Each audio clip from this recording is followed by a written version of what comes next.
Alright, so the 49ers uh, have done some work over the last couple of weeks, especially this last 5 days or so. As Kittle a couple weeks ago got his 4 year $76.4 million. He's the highest paid tight end, I think, by like $1 or 1 cent or whatever. But monster deal, but he deserves it. Fred Warner just got 3 years, $60 million, just like 20 minutes before I started recording this. So he deserved it. 3 years, $60 million. I don't know if I said that, but yeah. So he got that, and then here's the contract. I'm a little iffy about. It's a 5 year, $265 million contract. Uh, I gotta be honest. I wouldn't have paid it. I gotta be honest. I would have let Brock Purdy walk. I don't think he's worth $265 million. I'm not even sure he's worth whatever he was guaranteed in the contract. And then he got a no trade clause too. Yeah, I can see this end up being. I can see this being like end up being like a Bradley Beal contract. You know what I'm saying? I can see this contract being like the Bradley Beal of the NFL because they're stuck with him for the next however long, 4 or 5 years. Um, and I'm about to go to Yahoo where they kind of explain it because my thing is I always want to make sure it's not about opinions, about facts here at my channel, and just want to make sure we all understand what's going on. And so I'm giving y'all the right information because I think y'all come here for facts and y'all come here to be educated on what's going on. So I'm gonna go to Yahoo and somebody did a phenomenal article on a contract, but I got to be honest, it's similar to Goff's contract, and it's about the going rate right now for game managing quarterbacks or good level quarterbacks. But I wouldn't have paid Jared Goff that money. I don't believe in doing that. You know, to a certain extent, I'd rather sign somebody like Darnold, who could be as good if not better. I might argue Donald is better, or is going to be better long term, um, if not the same as Brock Purdy. But yeah, I would have done a shorter contract, maybe like 3 years, like Seattle did, or I think that Raiders did. Did Raiders do like 3 years? I think. I would have done a shorter contract, and something like that. I don't like this 5 years. You're tying yourself, like you said, to the end of the decade, till 2030. I think that's a mistake, and I'll be honest, it wouldn't shock me if by the time this contract's up, Kyle Shanahan and John Lynch might not even be there. So, um, yeah, I'm just not a fan, especially because of the years too. I don't see why you would give Brock Purdy 5 years. I don't. He's not that. He's not. To me, it just doesn't make sense. And it's. I think at this point, I would have just let him walk, and over these next two, either this year or the next season, which they would have been really bad. I'll be honest. I would have just tore the whole thing down and rebuilt, because they're never going to win a championship with this roster. The Super Bowl window's closed. So if I was the 49ers, I would have took Brock Purdy and tried to ship him off somewhere. I can't lie. Who wants a quarterback? If not, you know what I'm saying? And then if not, let him walk. I would have took Kittle and traded him away. Boom. Put him somewhere else. Go get draft capital. I would have took Fred Warner. You want to trade him now while they at their prime, you get the most capital for him. Trade him away. Nick Bosa still has some age on him, but but even that, I might have even done that with Bosa. We'll see, but you get the gist. Like I would have just started trading away some of these guys, and uh, I wouldn't trade Trent Williams. I can't like. Out of respect for Trent, um, and the 49ers, uh, unless he requested the trade. But I mean, the way if I was running, he probably would have if he saw what I was got going on. But hey, let me see how old Nick Bosa. Let me see how old is he about. Okay, yeah, he still got some time. He's still okay. Uh, Fred Warner.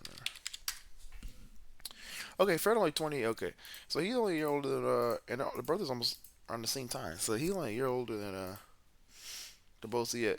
But I might trade. I would just trade it. I might even trade Bosa because what I'm thinking is I'm tearing the whole thing down, and I know I can get at least a first or two uh for Fred Warner because he's that good.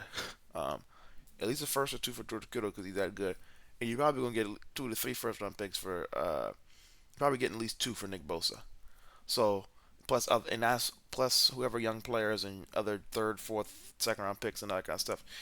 So that's what I would have done. I would have just tore it down and rebuild because I don't think the unit they have is going to win a championship, especially because I don't think they have the quarterback to like the only way Brock Purdy's going to win a championship is if the rosters are loaded, and the roster was loaded, and they still couldn't do it.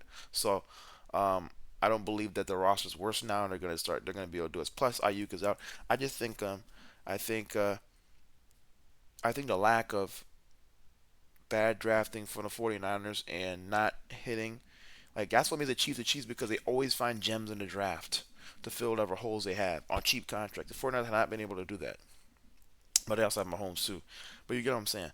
So that's my thing with the San Francisco. So I'm kind of like in my mindset, if I was just, I would just let everybody go and just rebuild the whole thing from ground up and went like that because it's 26 class with Klubnik, and then the 27 class with Arch and DJ Lagley and Dylan Raiola. I went with one of those guys and then just built it on the way up. Well, built it from the ground up because I don't. There's no point. They're not going to win anything with this core. I think I think they have a top 10 pick this time. I think they'll be celebrating a top 10 pick this time next year. So, half about it personally. I'm not a fan of it. I got to be honest. So I just say that for the 49ers, I do think they're going to have a pretty rough season. I think I have them at like 5, 6, 7 wins or something like that. Not a good season for them. I think it'll be a reality check. So I saw they were one of the most bet on teams to have one of the worst records in the league in the NFL. So I think a lot of people are trying to see it, and I think it's going to come to fruition this year. So first, I want to read this out. So shout out to Kyle Posey from Yahoo Sports. He made this phenomenal article. So everybody can understand what's going on. So the contract is $165 million in new money over the first 3 new years, which edged out a metric during Goff's deal and Joe hit last year. That means he'll get $170 million over the first 4 years of the contract. I wouldn't have paid Brock Purdy 70 million, but I this is just wow. I think a lot of times NFL teams just get caught up in, oh, well, this team did it, so we should do it too. But like, why are you following other people do? Why don't you just do your own thing? And I almost got caught up in that a second too. I was like, well, Jared Goff got it, so why don't what does it matter? But it's like, okay, so just because he got it doesn't mean you should do it too. Like, why follow? Why be a follower? Why don't you be a leader? Like, I don't understand why. Because well, Jared Goff, he game manager, they pay him money, so that's the going rate. That's what I was saying before I got on here. I was like, bro, stop, because I know that's just a cope. That's just an excuse. And at the day, Purdy doesn't deserve this kind of money. So I do think it was an overpay just because I wouldn't have paid him all this money. Not saying it's a bad Like, I mean, the contract itself, the way they explained it, um, may not be as bad as people are making it out to be. But I do think just the money wise, for somebody like me, I don't think Brock Purdy is worth all that. So I don't agree, especially because they have a lot of holes, and now he's going to take up some good cap. You could have put that money elsewhere to players who are better. That means he'll get $170 million over the first 4 years of the contract. Goff's deal is an important comparison because both sides saw it as one that didn't break records but did well by the player in many different ways. He'll get $250 million in new money over the first 4 new years, which means he'll make $220 million over the first 5 years of the contract. Ooh, that's a lot. Man, with that leaves $50 million in 2030, the final year of the 6 year contract, the 6 year $270 million contract, which essentially tells you this isn't a heavily backloaded deal with a bloated number at the end to make it look prettier. Something Purdy's camp wanted to avoid. By comparison, he'll make $55 million in 2028. Hey, he's getting that's an overpay. Okay, no, I can't lie. 2028 though, it won't 55 million won't be an overpay. And in 2029, 49 point that'd be a steal of a contract. I can't lie. So I gotta give him credit. 2028, that won't be an overpay. 49.5 million in 2029, that won't be that'll be a steal of a contract. 2020 compared to everybody else, but just because like it'll be kind of a steal. It'll be a steal like money wise because by 2020 29 it'll look like, oh my gosh, how the 49ers even get years ago that was big, now it's not. You know how it goes with quarterbacks in these big. That was big 3 4 years ago, now it's like that's average. So that'll be a steal, but still he won't be worth that. And so yeah, he might. We'll see what happens. Tell you, this guy, I got a feeling it's gonna be the Bradley Beal contract of the NFL. Purdy gets 62% of his money in the first 3 years, which tops the cash flow on most of the richer quarterback contracts done. That's a $181 million injury guarantee that was floated out there. The 181 million injury guarantee that was floated out there is important, but the more relevant number is 176 million. The amount is either fully guaranteed at signing or vest as fully guaranteed a year at a time. which essentially would deliver a heavy, heavy financial penalty to the team for walking away early. Purdy, and this is what really kind of irked me with this contract. Purdy also got a no trade clause, which was on the table initially and the first for the Niners. So all this tells me first, the Niners got punked. It was initially off the table.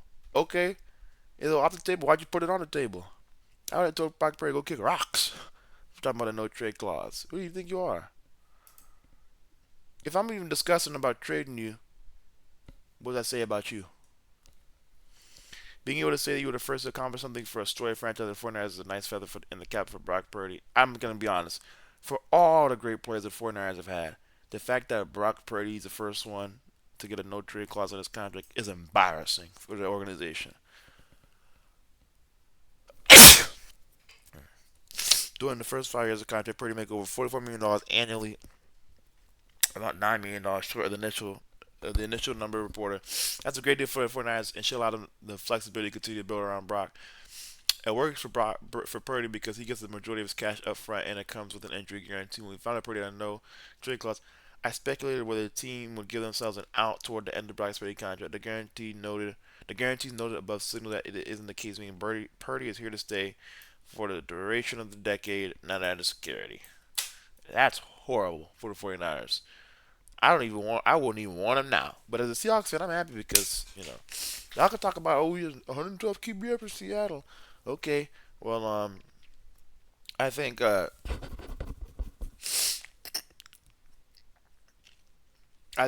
put it like this. Let's see his QB for Seattle this year. Let's see it the year after. So we're building back up on Mike McDonald. Don't forget Mike McDonald making throw 5 picks. That's why y'all want to bring up that QBR because he just it was his QBR. Mike McDonald made throw 5 picks in a game. That's the first time I ever seen somebody throw 5 picks in one game, especially on prime time. What was y'all stats then? So we got the best defensive mind in football. It's not even close. This is modern day Pete Carroll's. Simple as that. I'll say that. Shout out Mike McDonald. But like he said, the guarantees noted above signals that this isn't the case. He's saying whether the team would give themselves an out towards the end of Brock Purdy's contract, and like he said, no trade clause. And then it says right here he's gonna make 55 million, 28, and 49 and a half. Like sometimes the way they made this contract is um, there's no trade clause, so they're stuck with him. Um, and it seems like there's not like there's money like even coming into 2028 and 2029 he's guaranteed 55 and 49. So like he said 2029 that's damn near that's pretty much the end of the decade. So um like he said there's no they didn't give them you think you give themselves like any out and you would think oh maybe they get out in 28 or 29 to where they really have to pay him they could just cut him or let him go or let him walk away and kind of renegotiate later restructure maybe they're ready to do restructure. um, but yeah, I don't think that, like you said, I don't think they did it in that the fact that he's getting 55 million in 2020 and 49 million in 2029, and then he's also getting a no trade clause, like the guy says, that is security, bro. I mean, he's there. So I'm not a fan of the contract. Me personally, I give it an F. Um, I think it was an overpay. I got to be honest, but 49ers fans style it and it was a steal of a contract. So not a fan. When I think you're the same level as Darnold or Goff or one of those guys, I just don't see it. So yeah, and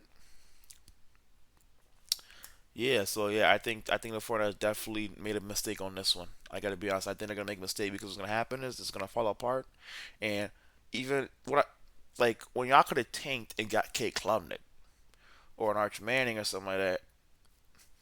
You know what I'm saying? Y'all want to try to stay relevant and keep fans buying. It's just dumb. Like I said, I wouldn't run an organization like that. But I'm at the 49ers, so I just think get used to seeing Seattle whoop on them twice a year and Rams and Cardinals. I think they'll be dead last in the NFC West. I think they'll be the worst team in the NFC West by far. And I think it's because their window is closed. They had an opportunity and they weren't able to beat Mahomes. Mahomes is their daddy, just like the Bills for the Bills. So I just leave it at that. Yeah.